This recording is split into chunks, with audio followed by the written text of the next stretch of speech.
What's up, you cool baby?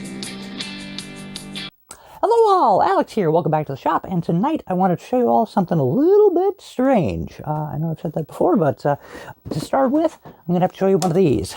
This is the Nintendo Entertainment System, and this machine is, of course, legendary in its own right, but it is also one of the most copied machines in history.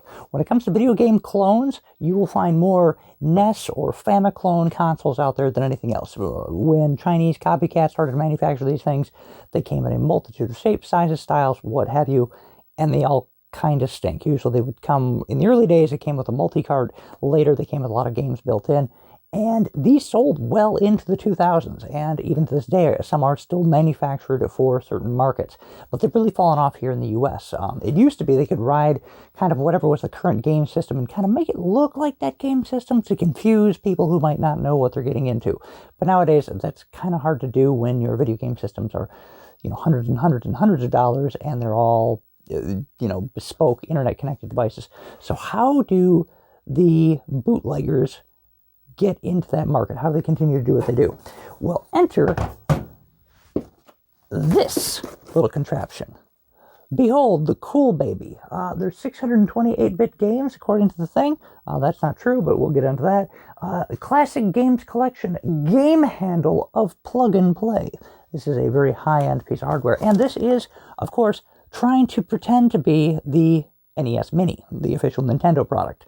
So, no longer are they going after, your grandma or your aunt or something who might not know what kind of video games they are. Now they're going after retro collectors or people who are friends or family of retro collectors thinking, this will be a good gift for them.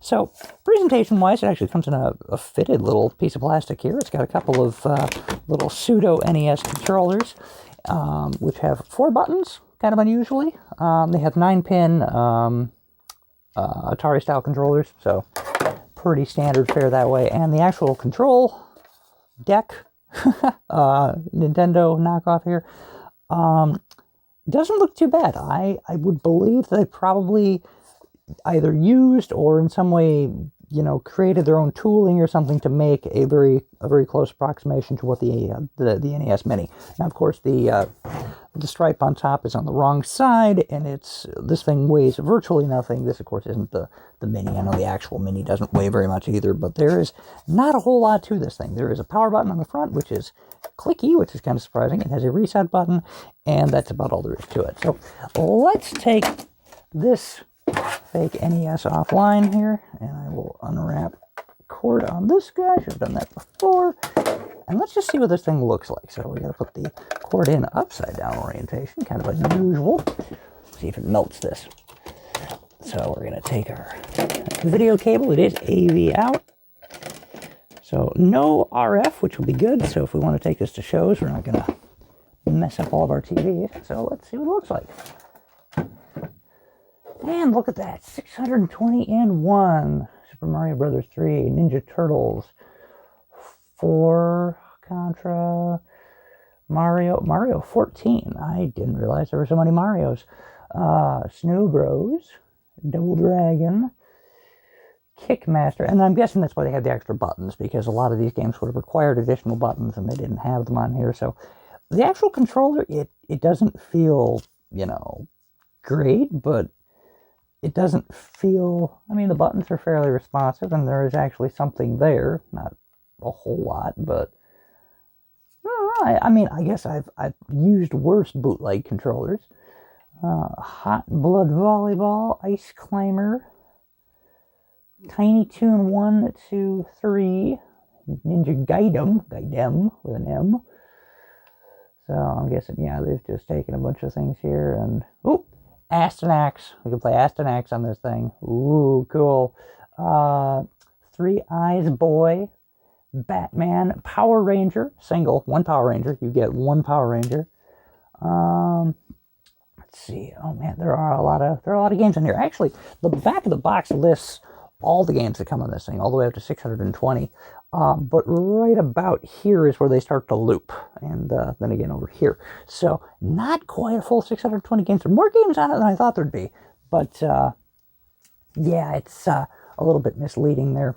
So yeah, I think I'm gonna go back up. I'm gonna load in Astyanax. See if it actually looks like Astyanax here. Whoop, I lost it. There it is.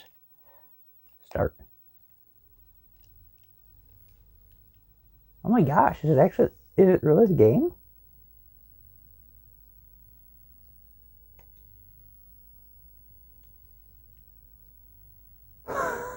Holy crap.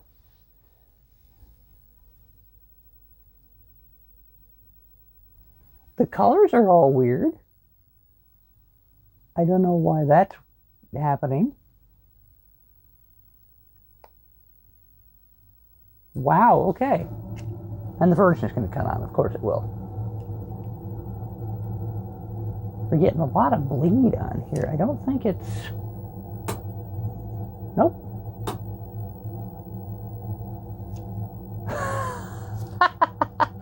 Well, there you go. So I give it a 10 out of 10. You can play Astyanax on it. It's perfect. It is a flawless device. It cost me $10 shipped on eBay. The cool baby. It is a cool baby. I got it for the meme. Apparently, as a bootleg console, they've come far enough that maybe they're halfway decent now. I don't even know what I'm looking at. Let's get it in here. Let's see if it runs. Draws a little slow.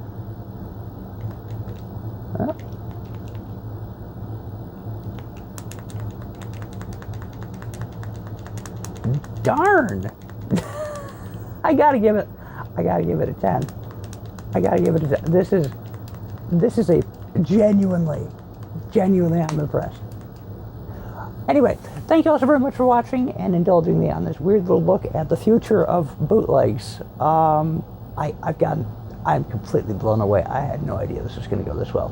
Thank you so much for watching. Have a great night.